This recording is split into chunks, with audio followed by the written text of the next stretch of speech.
Hello, नमस्कार। आपका बहुत बहुत स्वागत है हिस्ट्री लर्निंग में। और मैं आशा करता हूँ आप सब स्वस्थ होंगे, ठीक होंगे, मस्त होंगे, अपनी पढ़ाई कर रहे होंगे।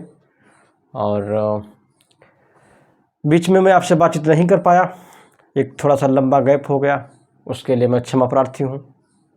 और कुछ कारण थे अपने, जिसकी वजह से मैं थोड़ा व्यस्त रहा और मैं वीडियो नहीं अपलोड कर पाया। लेकिन अब मैं रेगुलर वीडियो डालूँगा और जो हेल्प कर सकता हूँ वो मैं ज़रूर करूँगा। मेरी कोशिश रहेगी कि इस तरह का कोई भी गैप बीच में ना आने पाए, और उसके लिए मैं एक बार फिर माफ़ी मांगता हूँ। तो आज जो टॉपिक जिस पे हम लोग चर्चा करने वाले हैं बहुत इम्पॉर्टेंट है। यहाँ से अक्सर सवाल पूछता है जीएस का, चाहे वो वर्ल्ड हिस्ट्री हो या फिर आईआर इंटरनेशनल रिलेशन का टॉपिक हो या फिर इंडियन हिस्ट्री से संबंधित भी यहाँ से सवाल बनता है। तो ये टॉपिक इतना इम्पॉर्टेंट है कि यहाँ से अक्सर सवाल पूछा जाता है और कई बार गलत भी हो जाता है।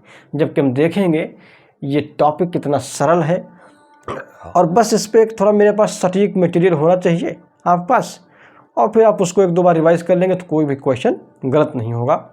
और ये मैं आपको आश्वस्त करता हूँ कि इस वीडियो को देखने के बाद इस टॉपिक से कोई भी सवाल आएगा करंट का छोड़ करके आपका गलत नहीं होगा।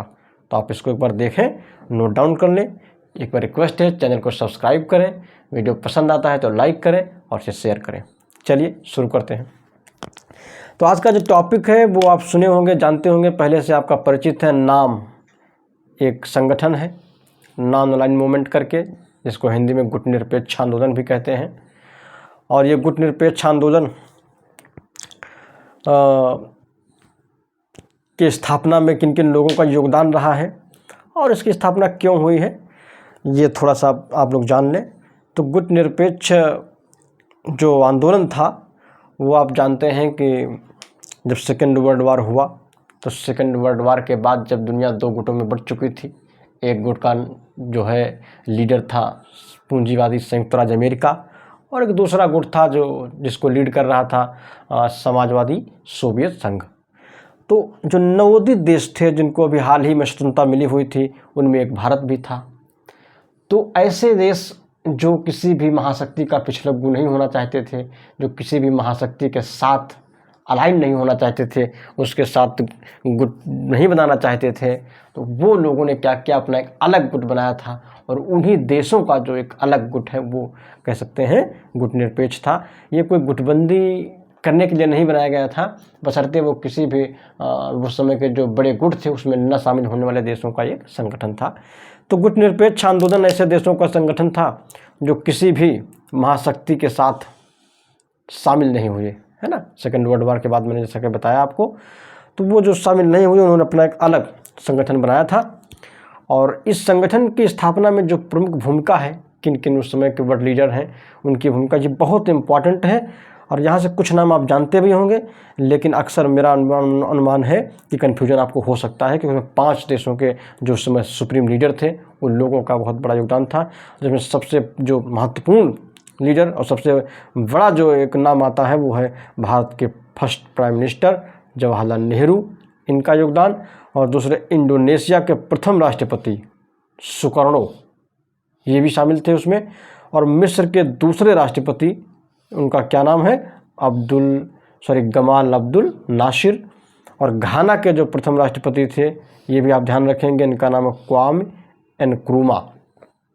और यूगोस्लाविया के उस समय के जो मार्शल थे, उस समय वहाँ के जो लीडर हैं, राष्ट्रपति हैं, वो है जोसेफ ब्रोज टीटो। तो ये 5 आप चीज़ ध्यान रखें। इसमें से हो सकता है कोई 4 दे दे, 3 इसमें से दे दे और फिर एक कोई दूसरा दे दे, हाँ। तो फिर आप कहें इनमें से कौन जो है गुट निरपेक्ष संगठन की स्थापना में शामिल नहीं था, तो आप ध्यान रखें। या हो सकता है कभी एक तरफ देश दे दे और दूसरी तरफ उनके सुप्रीम लीडर जो उस समय संस्थापक थे इस संगठन के, उनका नाम दे दे, तो हो सकता है फिर वहाँ कन्फ्यूजन हो। इसलिए यूगोस्लाविया के जोसेफ ब्रोज टीटो हैं, घाना के क्वामे नक्रूमा हैं, और मिस्र के जो है गमाल अब्दुल नासिर हैं, इनको आप ध्यान रखेंगे। और इंडोनेशिया के प्रथम राष्ट्रपति जो इसमें शामिल थे उनका नाम था सुकार्नो, तो इस चीज़ को आप ध्यान रखेंगे। तो आगे गुट निरपेक्षता, जो ये गुट निरपेक्षता है इस शब्द का प्रथम प्रयोग बहुत इम्पॉर्टेंट है, कब हुआ है? 1953 में। और किसने किया है? भारतीय विदेश मंत्री जिनका नाम था कृष्ण मेनन, उन्होंने किया है। तो गुटनिरपेक्षता का प्रथम प्रयोग किसने किया है? जो भारत के उस समय के फॉरेन मिनिस्टर थे, विदेश मंत्री, उनका नाम था कृष्ण मेनन। उन्होंने 1953 में इसका प्रथम बार प्रयोग किया है। तो गुटनिरपेक्षता की अगर पूछे कभी वैज्ञानिक की अवधारणा किसने दी है, तो एक पश्चिमी थिंकर है, पश्चिमी विद्वान है जिनका नाम है जॉर्ज लिस्का। बहुत इंपॉर्टेंट है ये नाम, आप ध्यान रखेंगे कि गुटनिरपेक्षता की वैज्ञानिक अवधारणा किसने दी है? तो जॉर्ज लिस्का ने दी है। और उन्होंने क्या इसकी परिभाषा की है, साइंटिफिक क्या डेफिनेशन दी है कि गुटनिरपेक्षता का अर्थ उचित व अनुचित में भेद करते हुए उचित का समर्थन करना है। ध्यान रखें, गुटनिरपेक्षता का मतलब ये नहीं है कि किसी भी गुट में शामिल ना होना तो ठीक है, लेकिन गुटनिरपेक्षता का मतलब ये ना हुआ है, ये नहीं है कतई लगाएं आप कि हम किसी का समर्थन नहीं करेंगे, वो फिर तटस्थता हो जाएगी। हम समर्थन करेंगे, जो सही है उसका समर्थन करेंगे, और भारत की यही पॉलिसी रही है। जो वैश्विक स्तर पर जब भी कोई मुद्दा, जब भी कोई इशू आता है, तो जो सही हमें लगता है उसका समर्थन जरूर करते हैं। तो इस चीज़ को ध्यान रखेंगे। गुटनिरपेक्षता का अर्थ क्या है? उचित व अनुचित में भेद करते हुए उचित का समर्थन करना। ठीक है, अब आगे देखते हैं। 1979 में हवाना में जो घोषणा हुआ, इसको क्यूबा घोषणा के नाम से जानते हैं। और इसमें क्या था, जिसमें फिदेल कास्ट्रो जो हैं क्यूबा के, उन्होंने इसका उद्देश्य बताया था। इसको आप थोड़ा ध्यान रखेंगे। क्या था जो गुटनिरपेक्ष आंदोलन का उद्देश्य क्या है? कि साम्राज्यवाद, उपनिवेशवाद, नवोपनिवेशवाद, नस्लवाद, विदेशी आक्रमण और प्रभुता और हस्तक्षेप के साथ महाशक्तियों की राजनीति और गुटबंदी से रक्षा करना। महाशक्तियों की राजनीति और गुटबंदी से रक्षा करना। तो जो नॉन अलाइंड मूवमेंट का उद्देश्य क्या है? साम्राज्यवाद, उपनिवेशवाद, नवोपनिवेशवाद, नस्लवाद और विदेशी आक्रमण, प्रभुता और हस्तक्षेप के साथ जो है महाशक्तियाँ जो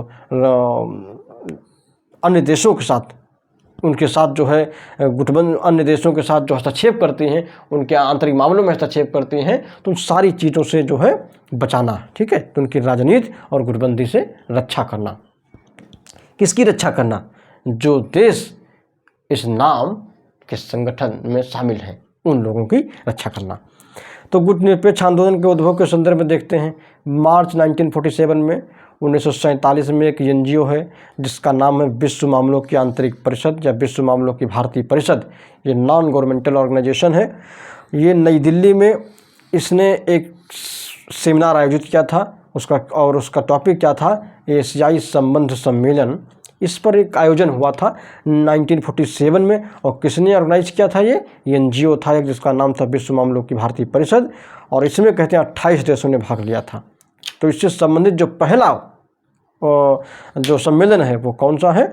1947 का सम्मेलन है, ये आप ध्यान रखेंगे। आगे देखते हैं। इसको देखिए, इस सम्मेलन में कहते हैं एशियाई देशों की स्वतंत्रता। आप इसको देखें कि इसमें क्या क्या चीज़ें जिन पर फोकस किया गया था। तो इस सम्मेलन में एशियाई देशों की स्वतंत्रता, आर्थिक विकास, प्रजाति भेदभाव और समस्याओं, है ना, प्रजाति भेदभाव जैसी समस्याएं, और एक स्थायी संगठन बनाने की जो बात थी, उस प्रस्ताव पर विचार विमर्श हुआ था। तो इस सम्मेलन में जो उसमें रेसिज्म था, नस्ली भेदभाव था, जो आर्थिक जो है असमानता की धारणा थी उसके खिलाफ, है ना, तो आर्थिक समानता कैसे आए, और जो नवोदित देश थे एशियाई, वो जो उनकी स्वतंत्रता भी नई उनको जो स्वतंत्रता मिली हुई थी उसकी रक्षा कैसे की जाए, इन तमाम बातों पर जो है विचार विमर्श हुआ था। आगे देख लेते हैं। इंडोनेशिया के प्रश्न पर विचार करने के लिए एक फिर सम्मेलन हो रहा है, और वो कब हो रहा है? जनवरी 1949 में, फिर नई दिल्ली में ही हो रहा है। इसे द्वितीय एशियाई सम्मेलन भी कहते हैं। कभी ये पूछ सकता है कि 1949 में द्वितीय एशियाई सम्मेलन हुआ था, और इस सम्मेलन में किस देश से संबंधित समस्याओं पर प्रमुख रूप से विचार करने के लिए इसे ऑर्गेनाइज किया गया था? तो इंडोनेशिया है, इसको ध्यान रखेंगे। और यहाँ पर 19 देशों ने भाग लिया है। और इसमें क्या प्रस्ताव पास हुआ था चूँकि इंडोनेशिया उस समय डचों का उपनिवेश था, तो इसमें एक प्रस्ताव पास हुआ जिसमें डचों से 1 जनवरी 1950 तक इंडोनेशिया खाली करने के लिए कहा गया था, या इंडोनेशिया को स्वतंत्र करने के लिए कहा गया था। तो ये चीज़ ध्यान रखेंगे, कोई भी चीज़ से बाहर नहीं आएगी, बस आप इसको देखें, नोट डाउन कर लें। कोई सवाल नाम जो नॉन अलाइन्ड मूवमेंट जो गुटनिरपेक्ष आंदोलन है उससे बाहर नहीं जाएगा। अगला सम्मेलन देखिए कब हो रहा है, अप्रैल 1955 में बांडुंग इंडोनेशिया में सम्मेलन हो रहा है। ये तीसरा सम्मेलन है और इसकी पहल किसने की है, ये ध्यान रखें 5 देश इसमें शामिल थे। कौन कौन शामिल है, ये बहुत इंपॉर्टेंट है। जब भी कभी टिपिकल सवाल बनाएगा, जब भी कभी अंदर घुसकर कठिन सवाल बनाने की कोशिश करेगा, तो यहाँ से क्वेश्चन बनाया जाएगा। इसमें कौन कौन से देश हैं, एक तो इंडिया है अर्थात भारत, दूसरा पाकिस्तान शामिल था, और श्रीलंका शामिल है, बर्मा शामिल है और इंडोनेशिया। ये 5 देश इस सम्मेलन में जो है इन्होंने पहल की है और 29 देशों ने भाग लिया है। तो ये संख्या इंपॉर्टेंट नहीं है, बस ये ध्यान रखें जो बांडुंग सम्मेलन हो रहा है इंडोनेशिया में, उसकी पहल कौन कौन देशों ने मिलकर की है, तो उसको भारत, पाकिस्तान, श्रीलंका, बर्मा और इंडोनेशिया ने की है। और उसमें कहते हैं 29 देशों ने भाग लिया था। और यहाँ पर किसकी स्वतंत्रता का समर्थन किया गया, अल्जीरिया की स्वतंत्रता का समर्थन किया गया था इसमें। अगला देखिए सम्मेलन कब हो रहा है, तो गुटनिरपेक्ष राष्ट्रों का जो प्रथम शिखर सम्मेलन, वेरी वेरी मोस्ट इम्पॉर्टेंट, वो कब हो रहा है, सितंबर 1961 में हुआ है। 1961 तो आपको मालूम है, ये मुझे लगता है काफ़ी लोगों को मालूम होगा कि गुटनिरपेक्ष आंदोलन का जो प्रथम सम्मेलन हुआ है वो प्रथम जो है कहाँ हुआ है सम्मेलन, वो सॉरी कब हुआ है 1961 में, और कहाँ हुआ ये भी आपको मालूम है, बेलग्रेड यूगोस्लाविया। लेकिन अब जब पूछेगा तो डेट मंथ वाइज पूछेगा, सितंबर दे देगा, अक्टूबर दे देगा, तो इस चीज़ को ध्यान रखेंगे। सितंबर 1961 में बेलग्रेड यूगोस्लाविया में एक सम्मेलन हो रहा है, जो नाम नॉन अलाइन्ड मूवमेंट जो कंट्रीज़ थे उनका पहला सम्मेलन था। और ये भी ध्यान रखें 25 देशों ने भाग लिया, पूछा गया है एक बार, ये संख्या पूछी गई, नंबर पूछा गया है, तो 25 देशों ने भाग लिया है। सभी देशों ने कहते हैं कैनेडी और खुश्चेव को एक जैसे इसमें पत्र लिखे थे। तो वो पत्र लिखे इस संदर्भ में गए थे कि दोनों देश किस तरह जो अंतर्राष्ट्रीय स्तर पर एक तनाव की स्थिति थी उसको कैसे कम कर सकते हैं, और इस तनाव को कम करने के संदर्भ में गुटनिरपेक्ष देशों ने दोनों राष्ट्रों के जो प्रमुख थे, एक सोवियत संघ के प्रमुख थे खुश्चेव, और कनाडा यूएसए के जो है प्रेसिडेंट थे, उनको जो है एक जैसे पत्र लिखे गए थे। और इस सम्मेलन के महासचिव कौन थे, बहुत इंपॉर्टेंट है क्योंकि ये क्वेश्चन पूछा जा सकता है कई बार। अब यहाँ सवाल बनने के चांसेस हैं कि जो गुटनिरपेक्ष राष्ट्रों का जो प्रथम सम्मेलन हुआ था उसका महासचिव कौन था, तो लियो मेट्स थे, इसको आप ध्यान में रखेंगे। अब यूगोस्लाविया के जो प्रथम सम्मेलन है, यहाँ पर गुटनिरपेक्षता के 5 सिद्धांत बताए गए। बहुत बार क्वेश्चन पूछा गया है ये कि निम्न में से कौन सा सिद्धांत नहीं शामिल था, वेरी वेरी मोस्ट इंपॉर्टेंट है, 5 सिद्धांत हैं ये, तो ध्यान रखेंगे कौन कौन से गुटनिरपेक्षता के 5 सिद्धांत हैं। पहला सिद्धांत है देश शांतिपूर्ण सहअस्तित्व के आधार पर स्वतंत्र विदेश नीति का अनुसरण करता हो। अगर ऐसा करता है तभी वो गुटनिरपेक्ष जो संगठन है उसमें शामिल हो सकता है। तो पहला सिद्धांत, देश शांतिपूर्ण सहअस्तित्व के आधार पर स्वतंत्र विदेश नीति का अनुसरण करता हो। अगला दूसरा सिद्धांत क्या था, शीत युद्ध से संबंधित, आप जानते हैं उस समय जब शीत युद्ध चल रहा था तो बहुत सारे संगठन दोनों गुटों के स्थापित हो गए थे। उसी में का एक संगठन है जिसको आज आप नाटो के नाम से जानते हैं, और दूसरे थे वारसा है, सीटो है, सेंटो है ना, बगदाद पैक्ट के तमाम संगठन उस समय शामिल थे। तो इसमें दूसरी शर्त यही थी कि किसी भी सैनिक गुट का सदस्य ना हो।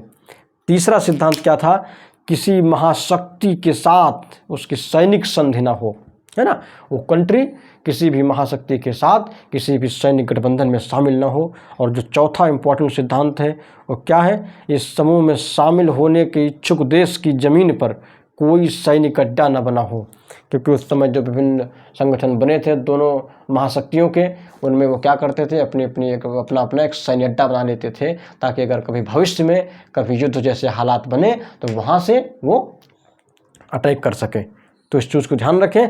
इसलिए का प्रथम सिद्धांत इसका चौथा था कि जो शामिल होने का इच्छुक देश है उसके यहाँ किसी भी महाशक्ति का सैन्य अड्डा नहीं होना चाहिए।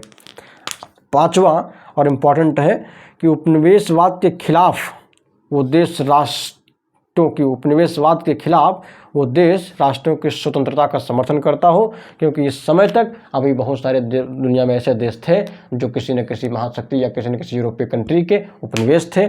इसलिए अगर उन उपनिवेशों में स्वतंत्रता के लिए आंदोलन हो रहा है तो उन जो है आंदोलनों का समर्थन करना होगा। ये इसलिए ये सिद्धांत भी इसमें शामिल था। आप इसको ध्यान रखेंगे, ये पांचों सिद्धांत रटे होने चाहिए, बिल्कुल आपकी जुबान पर होने चाहिए, कहीं कोई कन्फ्यूजन ही नहीं होना चाहिए, क्योंकि यहाँ से बहुत बार सवाल बनाया जा चुका है। कभी एक सिद्धांत देकर पूछा जा सकता है या कभी 2-3 सिद्धांत दे करके कॉन्सेप्ट बेस पूछ सकते हैं कौन सा सिद्धांत गुटनिरपेक्षता का नहीं है ना, इस तरह शामिल कर पूछा जा सकता है।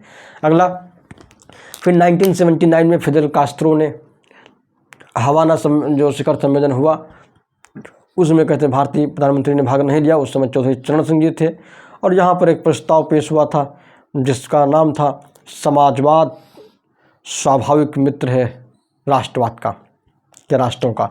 ये समाजवाद जो है ये स्वाभाविक मित्र है राष्ट्रों का, या राष्ट्र का स्वाभाविक मित्र है समाजवाद। इसे अस्वीकार कर दिया गया था। ये जो प्रस्ताव रखा गया था उस प्रस्ताव को अस्वीकार कर दिया गया था। इसका मतलब ये होता कि समाजवाद का जब स्वाभाविक मित्र है सभी राष्ट्रों का, तो फिर इसका मतलब पूंजीवाद कहीं न कहीं पूंजीवाद के ये सिद्धांत खिलाफ जाता था, इसलिए इसे अस्वीकार कर दिया गया था। और द्वितीय शिखर सम्मेलन द्वितीय क्या इसे, हाँ ये 1979, हाँ ये द्वितीय शिखर सम्मेलन है, इसको आप ध्यान रखेंगे। 1964 काहिरा मिस्र में, वेरी मोस्ट इम्पॉर्टेंट। अब प्रथम नहीं पूछेगा, प्रथम कई बार पूछ चुका है कि जो गुटनिरपेक्ष आंदोलन का प्रथम शिखर सम्मेलन 1961 बेलग्रेड यूगोस्लाविया पूछ चुका है। अब सेकंड पूछेगा, ध्यान रखें कब हो रहा है, 1964 में हो रहा, कहाँ हो रहा है, काहिरा मिस्र में हो रहा है। और तृतीय 1970 में हुआ लुसाका में, और सातवां भारत में एक बार हुआ है 1983 में नई दिल्ली में हुआ है। और इसके बाद जो करंट वाला एक लेटेस्ट हुआ था उसका ध्यान रखें, मई 2020 में इसका सम्मेलन अजरबैजान ने इसकी अध्यक्षता की थी, वहाँ हुआ था। और इसमें वर्तमान में 120 देश हैं नाम में, 120वां फिजी है और 119वां जो है अजरबैजान है। और 2012 में ईरान में हुआ था इसका सम्मेलन।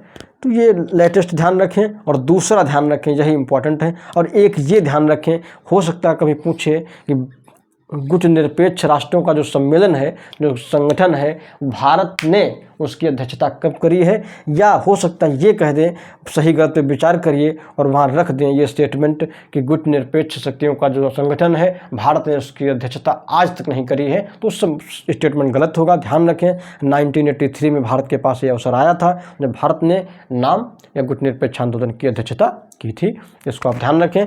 इसकी क्या प्रासंगिकता है और इसका क्या महत्व है, वो सब मेंस के टॉपिक हैं। अगर आप कहेंगे तो पढ़ा देंगे, वरना इसमें से फैक्चुअल पीटीओ में कभी कोई सवाल इससे बाहर नहीं जाएगा। अगर कभी आपसे इस पर कमेंट लिखने को पूछे तब भी आप शॉर्ट आंसर में इसको कर सकते हैं। इसको आप देखिए, नोट डाउन करिए। फिर एक रिक्वेस्ट है, चैनल को सब्सक्राइब करिए, शेयर करिए। मिलते हैं फिर नेक्स्ट वीडियो में। Thank you.